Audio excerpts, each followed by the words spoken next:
pior cego é aquele que não quer enxergar. Você certamente já ouviu esse ditado. E talvez já tenha experimentado isso na sua vida. Com aquela pessoa que nós temos ao nosso lado e tentamos advertir, tentamos exortar. Mas filho, filha, você não está vendo que esse caminho é um caminho errado? Você não está percebendo que isso não vai dar num bom lugar? Mas não tem jeito, a pessoa não quer enxergar. Seja um amigo, esposo, esposa, não é todos ao redor percebem que aquela situação não está correta, dali não virão bons frutos, mas a pessoa não quer enxergar, porque de fato ela não enxerga. Ela está tomada por sua desordem interior, por suas paixões desordenadas. Quando o amigo exorta aquele outro e diz, acorda, você está destruindo a sua família. Você não percebe que você está destruindo algo que Deus te deu de tão precioso? E parece que não tem jeito. A pessoa está realmente cega, cego, não consegue enxergar. É aquela pessoa que entrou dentro de uma prisão e nós não conseguimos libertá-la porque ela entrou e fechou a porta por dentro. E só ela poderá abrir. Se você me disser, irmã Maria Raquel, o que fazer numa situação como essa, meu irmão, minha irmã? É muita oração, é muito sacrifício, é jejum, é clamar, implorar a misericórdia de Deus. Santa Missa, a primeira coisa que você precisa fazer é buscar a santidade, é ser fiel a Deus. Uma profunda humildade de coração, porque Deus não resiste a um coração humilde, e bater na porta de Deus de modo perseverante. Fica sempre com o exemplo de Santa Mônica, foram 30 anos, mas foi o melhor investimento, valeu a pena. O grande problema que eu vejo no exército de São Miguel é em nós, não é? Nós somos muito impacientes. Então nós rezamos por uma semana, por um mês, rezamos até mesmo por um ano. E muitas vezes já nos revoltamos porque a nossa oração não foi ouvida. Precisamos perseverar na oração. Oferecer até mesmo esse tempo de demora, de espera. Pode ser que este irmão, e provavelmente, não é? Precise passar por uma purificação. Ele precisa, porque a transformação precisa ser a partir de dentro. Mas uma coisa é certa, a hora, né? A graça vai chegar, vai acontecer. Só que aqui nós estamos diante de uma situação ainda mais séria, mais complicada. Por que eu comecei partilhando isso com você? Porque os mestres da lei não se deixam convencer. Eles veem os milagres que Jesus tem feito, as palavras de sabedoria. Há razões suficientes para eles perceberem naquele homem muito mais do que um profeta. De fato, ele é um enviado, o Messias, o Filho de Deus, mas eles não querem. Sabe por quê? A palavra de Jesus é uma palavra que os desinstala. É quase como que uma denúncia. A palavra de Jesus, os ensinamentos de Jesus incomoda.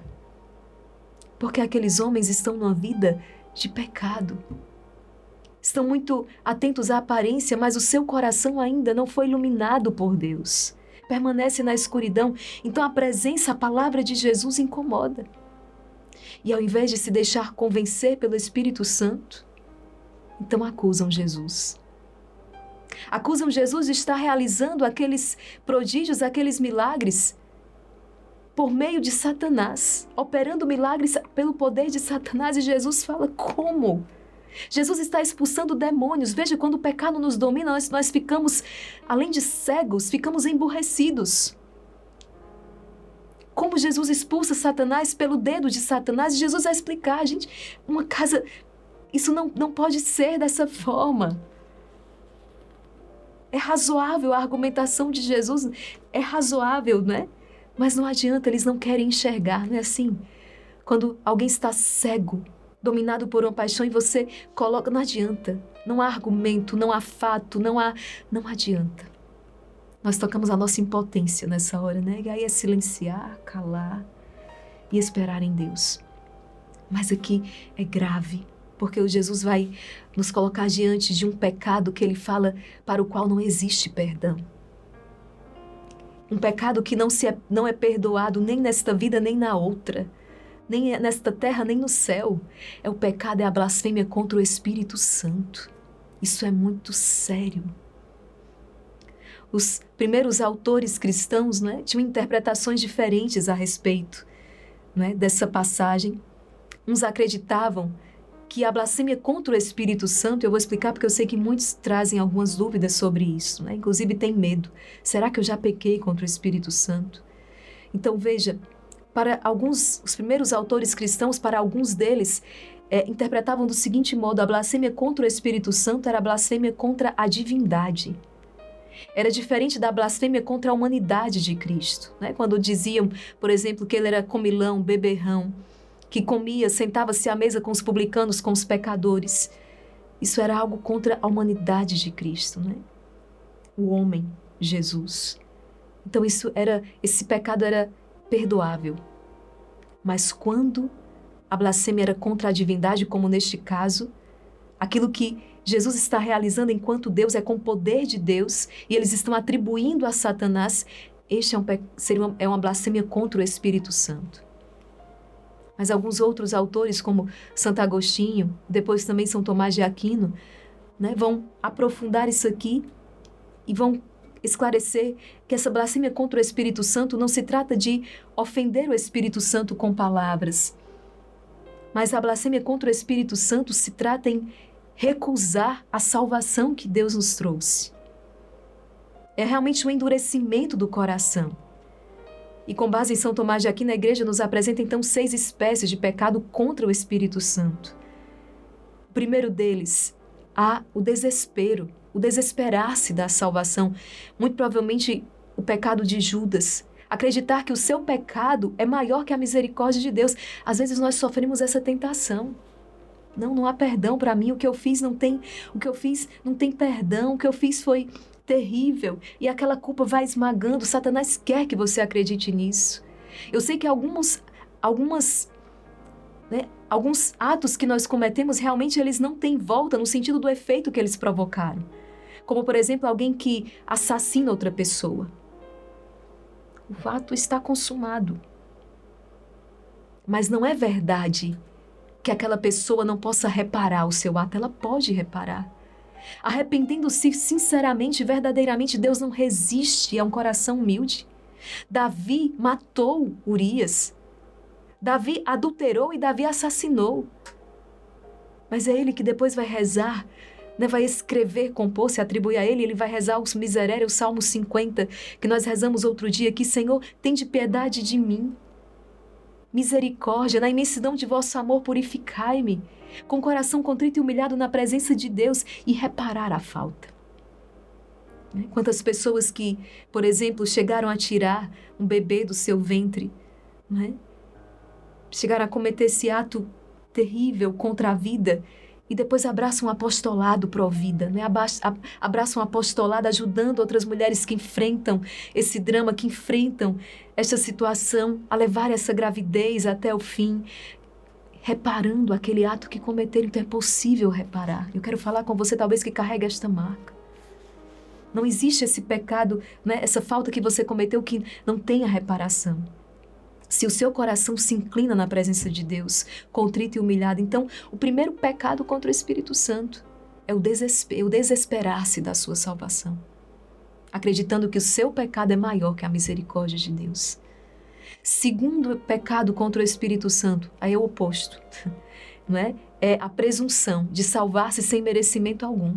É você já interpretar a misericórdia de Deus de maneira equivocada, de maneira errada. Não. Pode fazer. Não, Deus é misericórdia. Deus sabe que o meu coração é bom. Não precisa observar os mandamentos, né? Não. Ir à missa ao domingo, viver a castidade. Não, isso não precisa. Ninguém mais faz isso. Deus sabe, Deus é amor, Deus conhece o coração. A presunção de salvar-se, né? Sem merecimento, sem observar os mandamentos de Deus. Esse também é um pecado contra o Espírito Santo. Um terceiro pecado, combater a verdade, uma verdade conhecida. Por quê? Porque aquela verdade é dolorosa para mim. É muito fácil abraçar uma verdade quando ela é prazerosa, né? Ela não requer nenhum esforço da minha parte, então, mas quando a verdade ela requer um esforço, uma ascese, um autodomínio. E aí eu começo a combater, porque na verdade eu não dou conta, né, na minha cabeça, eu não consigo viver aquilo. É como aqueles homens que, diante da palavra do Senhor, aqueles homens discípulos vão embora. Jesus está falando o discurso do pão da vida. Suas palavras são palavras de vida, mas aqueles homens falam, param e dizem, essas palavras são duras demais. E vão embora. Né? Eles sabem que aquela palavra é verdadeira. Mas ao invés de converter, deixar o coração se converter àquela verdade, combatem a verdade. Dão as costas à verdade, porque é uma verdade dolorosa para eles, né? De acolher, de viver. O quarto pecado contra o Espírito Santo, obstinar-se no pecado. Exatamente também muito semelhante, né? Eu sei que isso é pecado, mas eu estou obstinado. Eu não quero mudança de vida, eu não quero deixar isso aqui, eu vou continuar dessa forma. E existe o quinto também, a quinta espécie de pecado contra o Espírito Santo é o sentir, muitos não sabem, mas o ter inveja da graça concedida a outra pessoa. Porque a inveja é um pecado diabólico por excelência, não é? Ter inveja da graça concedida a outra pessoa. Quando você percebe isso e se entrega a isso, né? Por pura malícia, não combate isso. E ainda o último pecado, que é a impenitência final. Né? Eu não quero me arrepender, eu não me abro, né? Mesmo ali no leito de morte, né? Quantas situações é terrível, né? Mesmo quando se leva um sacerdote, a pessoa não quero receber, não quero me arrepender, não peço perdão, e morre naquela impenitência final. E por que é um pecado que não conhece perdão, um pecado imperdoável? Muitas pessoas pensam que é uma falha da misericórdia de Deus, e não é. Não existe falha na misericórdia de Deus, né? São Tomás de Aquino nos ajuda a compreender isso aqui. E ele fala que, assim, existem doenças incuráveis, né? Do ponto de vista da ciência, da medicina, né? Que são incuráveis por sua natureza, mas não impede que Deus realize o seu milagre, que Deus cure, que Deus realize o impossível. Somos consolados por essa palavra. São Tomás também diz que podemos falar isso a respeito deste pecado contra o Espírito Santo, né? Que por sua natureza seria imperdoável, porque não existe a condição para que seja perdoado por parte do homem, que é o arrependimento, né? Você já ouviu essa frase, sem arrependimento não há perdão de pecados, não há remissão. Então falta essa condição para que o perdão aconteça, não da parte de Deus, mas da parte do homem. Né? Deus não pode negar-se a si mesmo. Mas São Tomás nos consola e diz, mas mesmo assim, Deus pode realizar um milagre. Né? Deus pode realizar um milagre. Ainda que seja num instante final. Quero proclamar essa palavra sobre a sua vida e dizer isso, né? Isso é muito consolador. Se existe no seu coração, muitos têm, eu já experimentei isso antes de me aprofundar, né? Quando, há muitos anos atrás, eu escutei isso pela primeira vez, meu Deus, será que eu já pequei contra o Espírito Santo alguma vez? Porque a gente fica... Mas aí eu escutei isso de um sacerdote, ele dizia, olha, se existe no seu coração esse temor, né? De ter cometido essa ofensa, é um sinal muito claro de que você não cometeu pecado contra o Espírito Santo. Porque você entende que esse pecado contra o Espírito Santo, gente, é uma profunda dureza de coração, é uma impenitência, né? É uma obstinação no pecado, é um fechamento, é uma rejeição de Deus. Né? É uma rejeição de Deus consciente, livre, voluntária. Nós poderíamos dizer, né, é algo decidido com conhecimento de causa. Eu não quero, Deus. Vamos pedir essa graça ao Senhor, né? De que visite o nosso coração, que traga essa efusão do Espírito Santo. Após proclamar essa palavra, eu quero rezar com você, porque só o Espírito Santo pode convencer, gente. É só a experiência com Deus amor, né? Que realmente nos convence acerca do pecado. Não é isso que Jesus fala? Enviarei o Espírito Santo e é Ele que vos revelará. Né? Ele vos revelará ainda toda a verdade, ele vos convencerá acerca do pecado, da justiça, é uma obra do Espírito Santo, porque o Espírito Santo é exatamente o amor do Pai e do Filho. E aquele que faz uma experiência com Deus amor, ele jamais vai permanecer numa vida de pecado. Claro, né? Nós temos as nossas fraquezas, a Sagrada Escritura diz, o justo peca 7 vezes ao dia. Nós pecamos, mas não por uma obstinação no pecado, Caímos, fraquejamos, nos levantamos de novo. Temos um desejo, temos uma luta, uma guerra declarada contra o pecado. Embora possamos perder algumas batalhas, mas existe no nosso coração um desejo de combater o pecado, combater os vícios, combater as paixões desordenadas. O pecado nos faz sofrer. Quando tocamos essas fraquezas em nós, sofremos, porque não queremos ofender o coração de Deus, porque temos consciência que não nascemos para viver dessa maneira. É como a experiência daquele filho pródigo, que peca, fraqueja, sai de casa, pede a herança, mas ele cai em si e volta. Espera aí, eu não nasci para ser escravo. Eu sou filho de um rei, nós somos filhos de rei. Eu vou voltar para a casa do meu pai. Mas ele podia ter mesmo diante do seu pecado, ter fechado o coração e dito: eu vou permanecer como escravo, comendo lavagem de porcos. Essa experiência que nós fazemos, a experiência com o Espírito Santo, que nos convence acerca da verdade, da justiça e do pecado. Peraí, eu não nasci para isso, eu não nasci para estar nessa condição. Eu tenho uma alta dignidade, sou filho de Deus. E eu volto para a casa do Pai. Porque o mundo cansa e o pecado desgasta. Essa palavra tem ficado forte nesses últimos dias. Vamos rezar Evangelho segundo São Marcos, capítulo 3, versículos do 22 ao 30. Pelo sinal da Santa Cruz, livrai-nos Deus, nosso Senhor, dos nossos inimigos. Em nome do Pai, do Filho e do Espírito Santo. Amém. Naquele tempo, os mestres da lei que tinham vindo de Jerusalém diziam que ele estava possuído por Belzebu e que pelo príncipe dos demônios ele expulsava os demônios. Então, Jesus os chamou e falou-lhes em parábolas. Como é que Satanás pode expulsar Satanás? Se um reino se divide contra si mesmo, ele não poderá manter-se. Se uma família se divide contra si mesma, ela não poderá manter-se. Assim, se Satanás se levanta contra si mesmo e se divide, não poderá sobreviver, mas será destruído. Ninguém pode entrar na casa de um homem forte para roubar seus bens sem antes o amarrar. Só depois poderá saquear sua casa. Em verdade vos digo, tudo será perdoado aos homens, tanto os pecados como qualquer blasfêmia que tiverem dito. Mas quem blasfemar contra o Espírito Santo nunca será perdoado, mas será culpado de um pecado eterno. Jesus falou isso porque diziam: ele está possuído por um espírito mau. Palavra da salvação, glória a vós, Senhor. Um dos maiores males do nosso tempo, exatamente a perca da consciência do pecado. Vivemos nesse profundo relativismo. Relativizamos todas as coisas e vamos vivendo da maneira como nos convém. O problema é que apenas a verdade pode nos libertar. Por mais difícil que muitas vezes ela se apresente, mas apenas a verdade nos traz a liberdade do coração, da mente, do corpo, da alma, do espírito. Apenas a verdade pode nos libertar.